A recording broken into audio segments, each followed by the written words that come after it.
राधे राधे। जय श्री कृष्णा। माँ रणबौर कुंजधाम आश्रम में हम जो है पिछले 1 वर्ष से जिस तिथि का इंतज़ार कर रहे थे वह तिथि आ गई। कल विश्वकर्मा जयंती है और हमारे मंदिर के शिल्पकार भुवनेश्वर साहू जी, जो कि बहुत ही अल्पायु में विश्वकर्मा भगवान की कृपा दृष्टि से उनके हाथ में जो ऐसा कला आया है जिसके द्वारा भव्य विश्वकर्मा भगवान की मंदिर और मूर्ति का निर्माण पूर्णता की ओर है। सुरेश साहू जी, जो कि मूर्ति कलाकार भुवनेश्वर के मामा जी हैं, उनके द्वारा यह निर्माण कार्य करवाया जा रहा है। आप सभी 17 सितंबर को सादर आमंत्रित है। आइए माँ रणबौर कुंजधाम आप सभी विश्वकर्मा भगवान की पूजा के लिए सादर आमंत्रित है। प्रेम से बोलिए विश्वकर्मा भगवान की जय। प्रेम से बोलिए विश्वकर्मा भगवान की जय।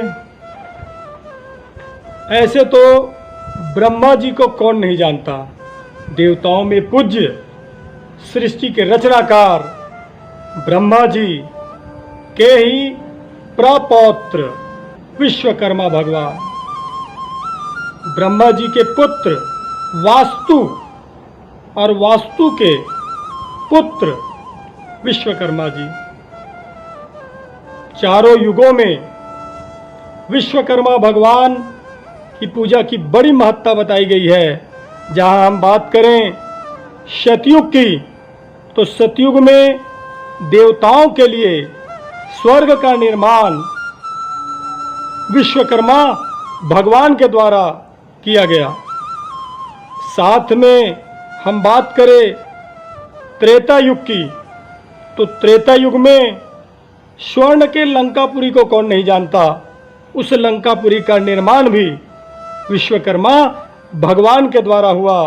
और बात हम करें द्वापर युग की, तो द्वापर युग में विश्वकर्मा भगवान ने जब जरासंध के लगातार आक्रमण के कारण भगवान कृष्ण अपने पूरे परिजन और परिवार को लेके, पूरे मथुरा वासियों को लेके, जब उनने समुद्र के बीचों बीच रैवत की पुत्री रेवती से बलभद्र के विवाह के पश्चात रैवत के आज्ञानुसार समुद्र के बीचों बीच द्वारिकापुरी का निर्माण का जो कार्य आया, उस कार्य को विश्वकर्मा भगवान ने ही पूर्ण किया। साथ में भागवत में अंतिम चरण में जो सुदामा और भगवान श्री कृष्ण की कथा का प्रसंग आता है, उसमें भी सुदामा जो है भगवान कृष्ण से मिल करके जब वापस जाते हैं तो देखते हैं कि उतने कम समय में विश्वकर्मा भगवान ने अपने संपूर्ण योग साधना के द्वारा सुदामापुरी का, विलक्षण सुदामापुरी का निर्माण किया। साथ में बात हम वर्तमान में कली काल की करें, तो कली काल में हस्तिनापुर, उस हस्तिनापुर का निर्माण भी विश्वकर्मा भगवान के द्वारा हुआ। साथ में एक प्रसंग आता है पुररवा। पुररवा ने 12 वर्षीय यज्ञ का आयोजन किया। उसके यज्ञ मंडल का भी जो संपूर्ण निर्माण की व्यवस्था है वो विश्वकर्मा भगवान ने करी। साथ में हम अगर दुर्गा सप्तशती की बात करते हैं, माता रानी की बात करते हैं, तो दुर्गा सप्तशती के दूसरे अध्याय में बताया गया है कि मैया को जो भी आभूषण, वो सारे के सारे आभूषण जो है विश्वकर्मा भगवान ने स्वल्प अपने हाथ से निर्माण करके माता को भेंट करी, माता को अर्पण किया। तो विश्वकर्मा भगवान का हमेशा से ही, सदियों से ही उनका प्रमुखता से वर्णन होते रहा है।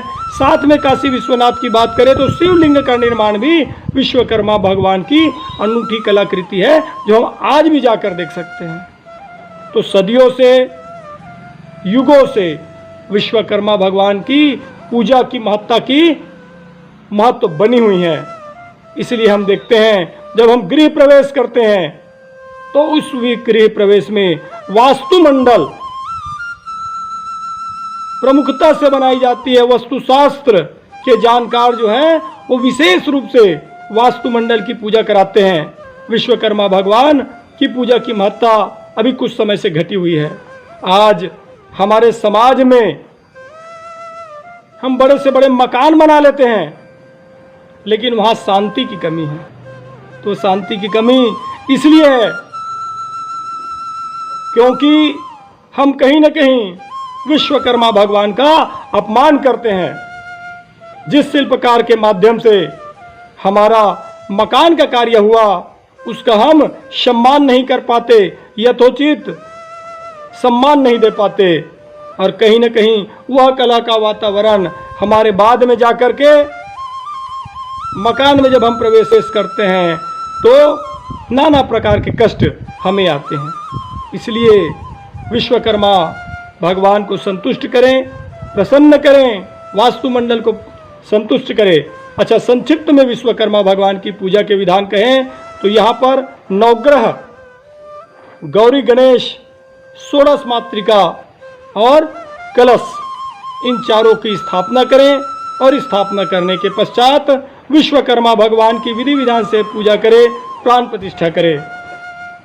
आइए हम भी हमारे विश्वकर्मा, हमारे शिल्पकार, जिन लोगों ने प्रमुखता के साथ अपने अपने कार्य के विलक्षण प्रतिभा के बदौलत हमें जो है सुव्यवस्थित रूप से रहने का आवास दिया है, व्यवस्थित रूप से मंदिर का निर्माण कराया है, उनको नमन करें, उनको याद करें और हृदय से उन्हें धन्यवाद ज्ञापित करें। प्रेम से बोलिए विश्वकर्मा भगवान की जय।